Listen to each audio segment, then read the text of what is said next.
जय गुरुदेव, सुप्रभात। पिछले वीडियो में हमने पार्ट 3 हिमालय की बेटियां इस पाठ के प्रश्नोत्तर का अध्ययन किया। चलिए अब इस पाठ के भाषा की बात का अध्ययन करते हैं। भाषा की बात में आपको सारे प्रश्नोत्तर नहीं करना है, इसमें केवल तीसरा, चौथा, पाँचवा और छठवां इन प्रश्नों को ही आपको करना है। देखते हैं। प्रश्न तीसरा जो इसमें दिया गया है वह विशेषण और विशेष्य से संबंधित है। ऐसा दिया गया है, पिछली कक्षा में आप विशेषण और उसके भेदों का परिचय प्राप्त कर चुके हैं। नीचे दिए गए विशेषण और विशेष्य का मिलान कीजिए। आपने पढ़ा था कि विशेषण वे शब्द होते हैं जो संज्ञा या सर्वनाम की विशेषता बताते हैं और विशेष्य वे शब्द होते हैं जिनकी विशेषता बताई जाती है। यहाँ पर आपको विशेषण और विशेष्य दिया गया है और उसे आपको मैच द पेयर या ऊंची संबंध जोड़ना है। एक आपको करके दिखाया गया है मूसलाधार और उसके आगे मैच किया है या उसका संबंध जोड़ा है वर्षा। वैसे ही बाकी शब्द आपको कर लेना है। अगला प्रश्न है द्वंद्व समास।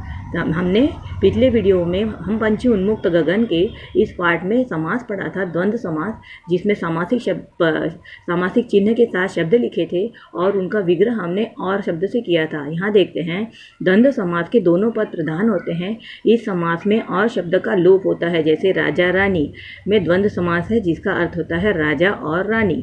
पाठ के कई स्थानों पर द्वंद्व समासों का प्रयोग किया गया है। इन्हें खोजकर वर्णमाला क्रम में लिखिए। तो यहाँ पर बताया गया है राजा रानी और उसका विग्रह किया है राजा और रानी। इस प्रकार पाठ से संबंधित शब्द आप लिखेंगे, जैसे छोटी बड़ी, दुबली पतली, और आप उसका विग्रह करेंगे छोटी और बड़ी, दुबली और पतली। इस प्रकार के और शब्द ढूंढकर आपको समासिक शब्द लिखना है।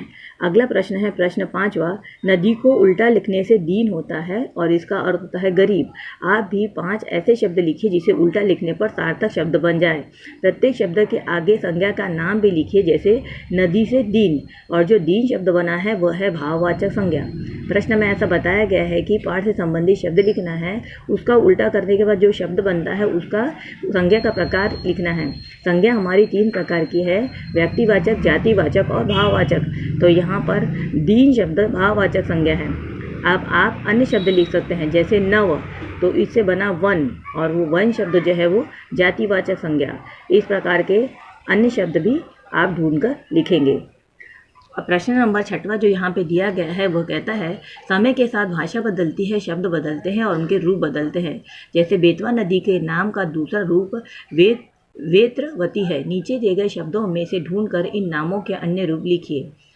ये सतलुज, झेलम, अजमेर, रोपड़, चिनाब, बनारस, इन शब्दों के पुराने नाम इस हरे भाग में दिए गए हैं। आपको उनके सामने उनका पुराना नाम लिखना है।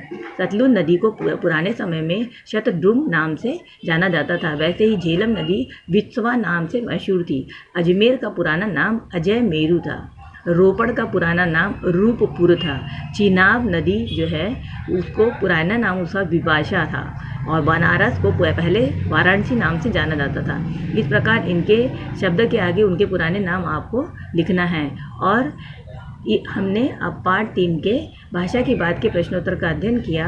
इसके हमने शब्दार्थ और इस पाठ के बाकी के प्रश्न भी लिखे। आपको इस पाठ के प्रश्नोत्तर याद कर लेना है, साथ ही पार्ट 1 और पार्ट 2 से संबंधित प्रश्नोत्तर को भी याद कर लेना है। इससे संबंधित आपकी परीक्षा ली जाएगी, जिसकी जानकारी आपको दी जाएगी और आपको इसकी तैयारी रखना है और यह कार्य पूरा करके रखना है। अब हम पार्ट 4 का अध्ययन करेंगे।